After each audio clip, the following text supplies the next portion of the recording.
ওম নমঃ শিবায়। ওম নমঃ শিবায়। ওম নমঃ শিবায়।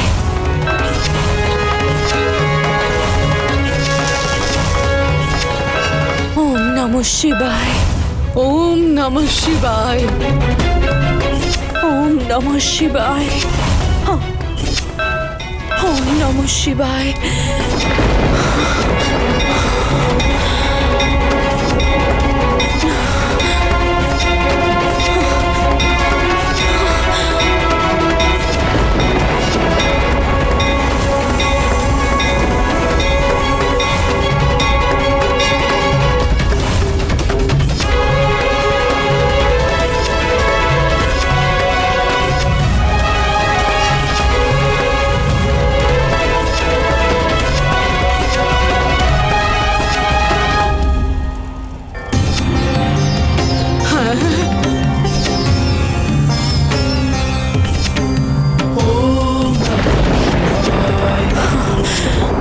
এটা নিশ্চয়ই কোনো সংকেত।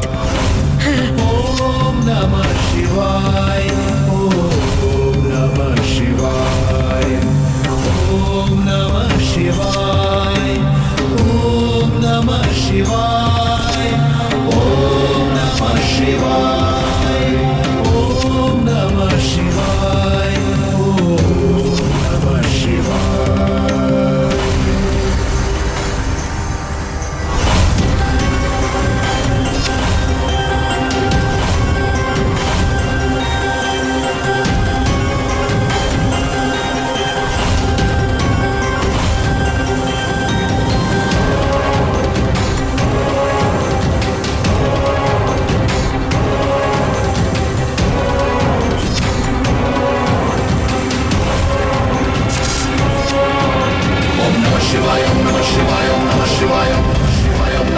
নমঃ শিবায়।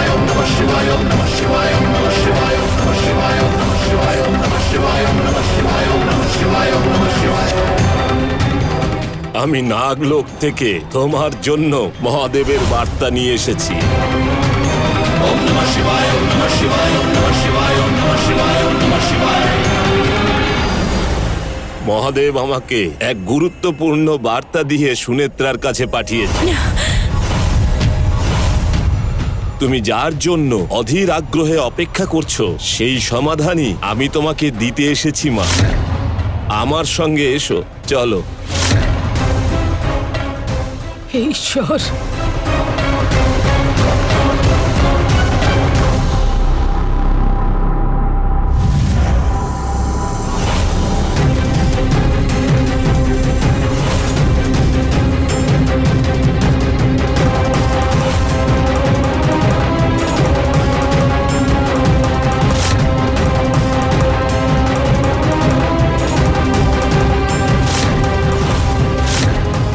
বড় মা, তুমি কেন এমন পদক্ষেপ নিলে? কেন বলো আমাকে। তুমি আমাকে আবারও অনাথ করে দিতে চাইছিলে, তাই তো? ঠিক আছে, আমাকে কি করতে হবে? সুনেত্রাকে মেরে ফেলতে হবে তো, তাই তো?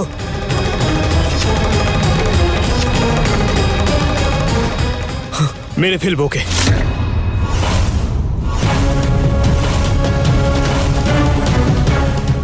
তোমার আর আমাদের কর্ণর বা এই পরিবারের কারোর কোনো ক্ষতি হতে দেব না আমি। তাতে সুনেত্রাকে মেরে ফেলতে হলে ফেলবো।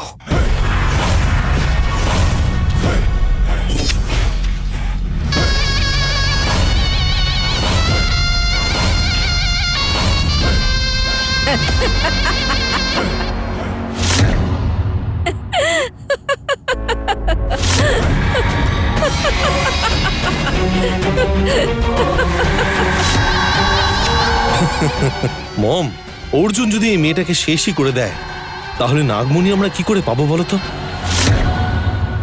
আমাদের শুধুমাত্র ওই নাগমণিটাই প্রয়োজন। সুনেত্রার প্রাণের কোনো দাম নেই। এটা একটা খেলা, কর্ণ, বোঝার চেষ্টা কর। অর্জুনের ভালোবাসাই সুনেত্রার শক্তি। অর্জুন যেই সুনেত্রাকে হত্যা করতে যাবে তখনই সুনেত্রা জানতে পারবে যে ওর স্বামী ওর প্রাণ নিতে চায়। তখন ওর ভালোবাসা হেরে যাবে। যেই ও জানবে ওর ভালোবাসার মানুষটা ওকে ঘৃণা করে, সুনেত্রা এই জন্মেও তোর কাছে হেরে যাবে। ওর সাহস শক্তি সব হারিয়ে যাবে। আর যখনই ওদের এই ভালোবাসা ঘৃণার কাছে হার মানবে, তখনই তুই ওই অর্জুনকে হত্যা করে সুনেত্রার কাছ থেকে নাগমণি ছিনিয়ে নিবি।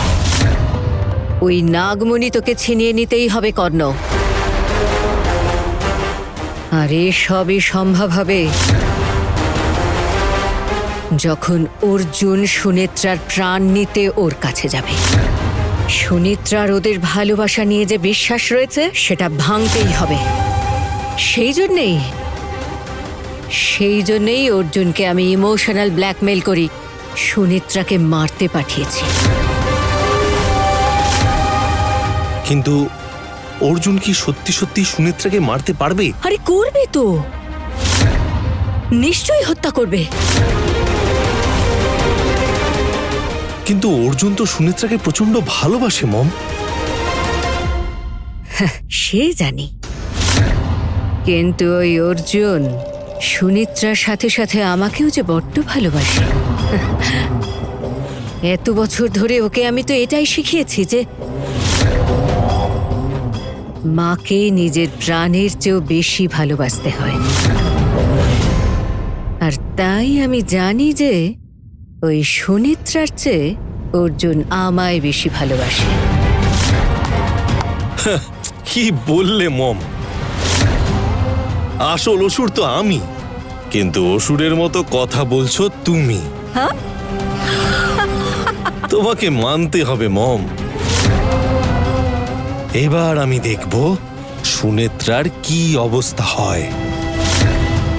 আর এই জন্মতেও সুনেত্রা আবার পরাজিত হবে এবং ওর নাগমণি আমার হয়ে যাবে।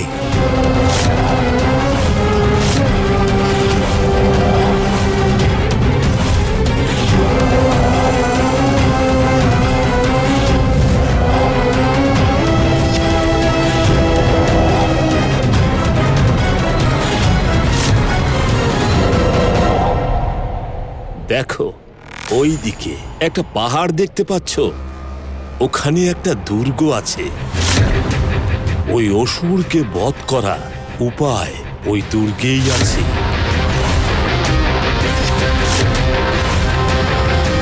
পূর্ণিমার রাত্রে তোমাকে ওই দুর্গের ভিতরে প্রবেশ করতে হবে। ওখানে অনেক দিন ধরে রাখা একটা তলোয়ার আছে।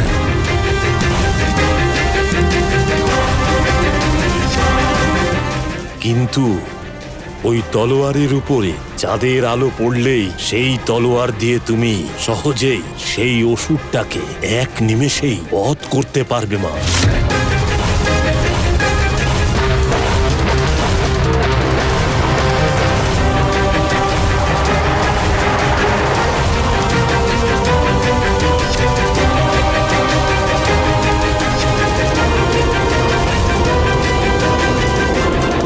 আচ্ছা, আমরা কোথায় যাব? দেখ অর্জুন, সুনেত্রার ওপর আমাদের যে সন্দেহ ছিল সেটা সত্যি হয়েছে। তুই তো নিজের চোখে সেটা দেখলি। বল, তুই কি পারবি তোর মায়ের কথাকে অমান্য করতে? তোকে সেই নাগিনীকে মারতে হবে।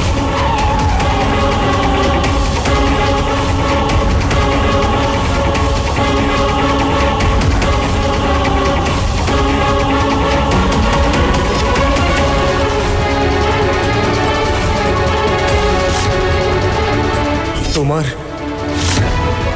আমার ভাই কর্ণর আর আমার পরিবারের কারোর কোনো ক্ষতি হতে দেব না।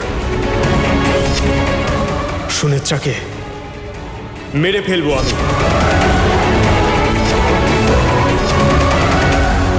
আমি বড় মাকে কথা দিয়েছি সুনেত্রাকে মেরে ফেলবো বলে। আমি জানি আমার পরিবারের সাথে ওর শত্রুতা আছে। আমাদের পরিবারটাকে শেষ করতে চাইছে ও। কিন্তু আমার কাছে আমার পরিবারের সবকিছু তাই একটা কথা মনে রেখো সুনেত্রা, আমার পরিবারের ক্ষতি করার আগে আমি তোমাকে চিরতরে শেষ করে দেব। তোমাকে কোনো ক্ষতি করতে দেব না।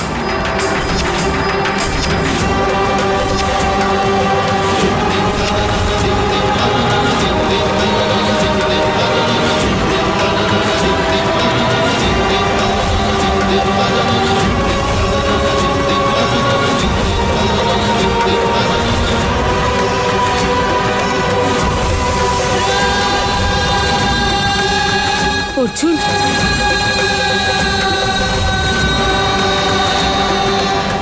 বাবা অর্জুন, তুমি এখানে কি করছো? তোমরা এতদিন ধরে যে খেলা খেলছিলে আমি সব বুঝতে পেরেছি।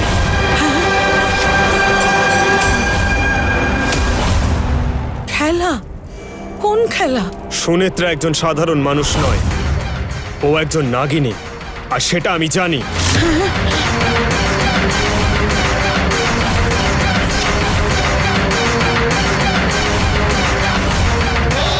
আর আমি ওর আসল উদ্দেশ্যটা কি সেটাও ভালো করেই জানি।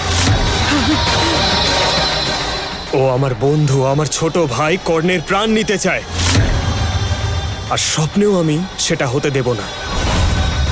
আমার পরিবারের কোনো ক্ষতি করতে হলে ওকে আগে আমার সঙ্গে লড়তে হবে। তোমরা দুজন মিলে অনেক খেলা খেলেছো, এই খেলা আমি আর খেলতে দেব না। আর আজকেই সুনেত্রাকে হত্যা করব আমি।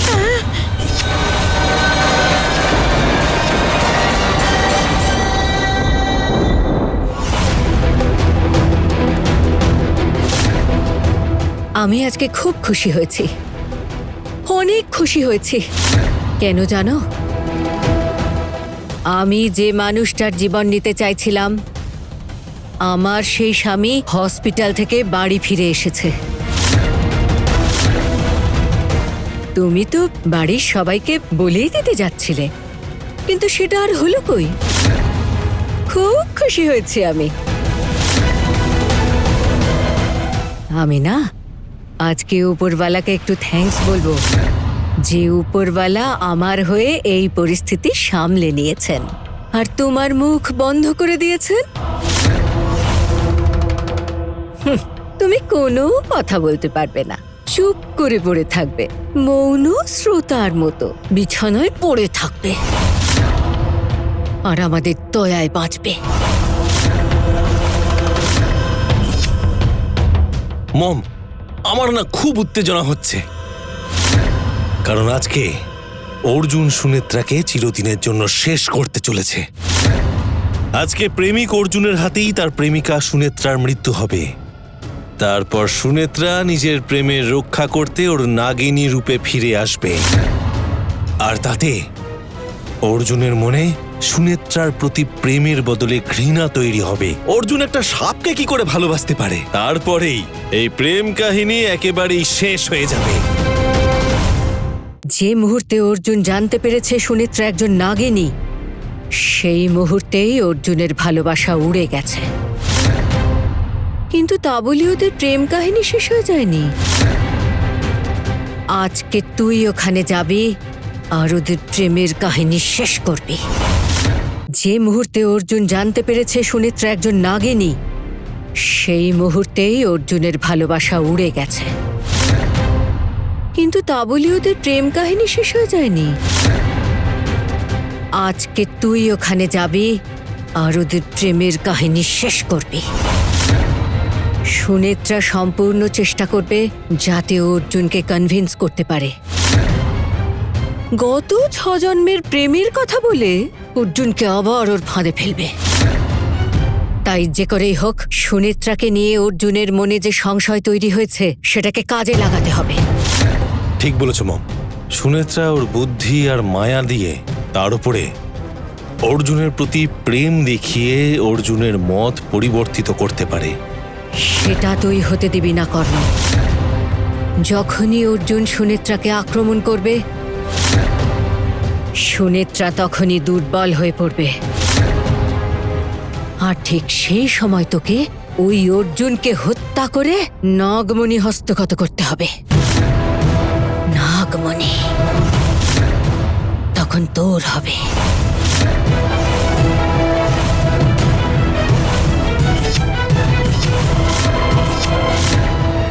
এখনো পর্যন্ত তোমরা দুজনে অনেক খেলেছ। সুনেত্রা কোথায় আছে তাড়াতাড়ি বলো আমাকে।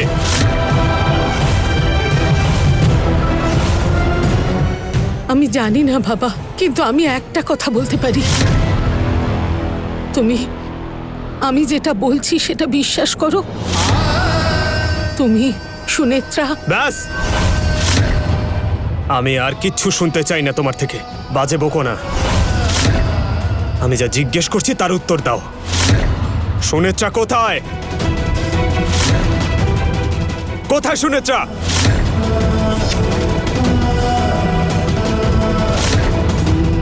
তুমি তো শিবের ভক্ত, তাই না? তাহলে সেই দেবাদিদেব মহাদেবের দিব্যি দিয়ে তোমাকে জিজ্ঞেস করছি। আমাকে বলো, সুনেত্রা এখন কোথায় আছে? কোথায় আছে সুনেত্রা? বলো আমাকে।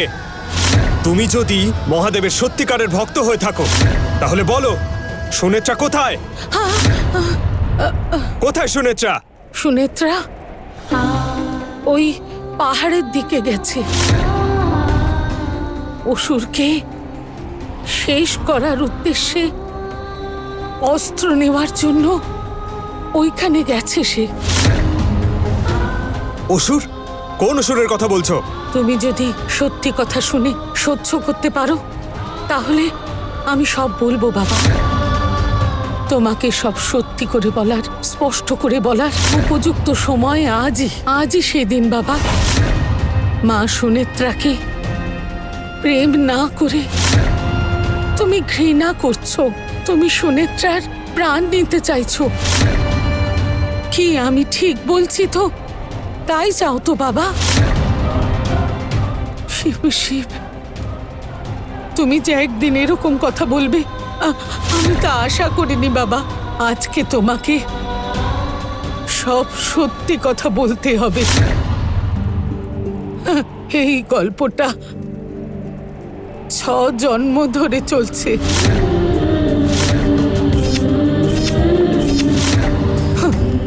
এটা গত 6 জন্মের অসম্পূর্ণ থাকা একটা ভালোবাসার গল্প।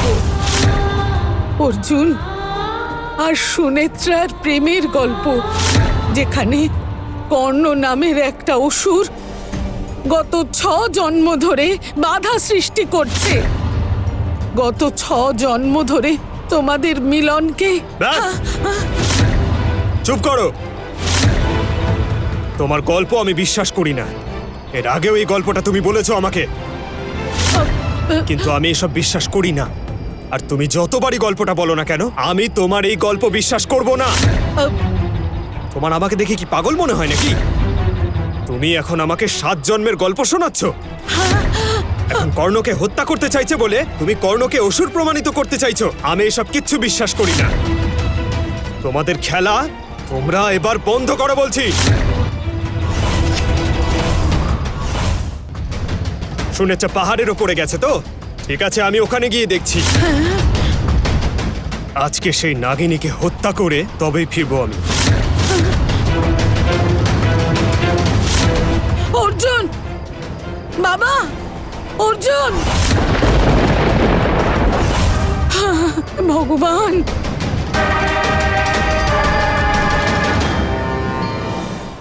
হে পরমেশ্বর, তোমার এই কি লীলা!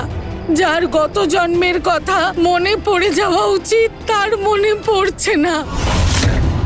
যার মনে না পড়লেও চলে সেই কর্ণ সব কিছু জানে, ওর শক্তি জানে।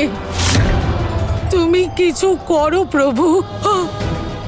যতক্ষণ না অর্জুন গত জন্মের কথা মনে করতে পারছে ততক্ষণ কিচ্ছু হবে না প্রভু। অর্জুনের মনে প্রেমের জায়গায় আজ ঘৃণা জন্মেছে। তুমি অলৌকিক কিছু করো পরমেশ্বর। ওই অসুরকে শেষ করার জন্য সুনেত্রাকে আজ অর্জুনের সমর্থন দাও পরমেশ্বর। ওদের প্রেমকে বিজয়ী করো পরমেশ্বর।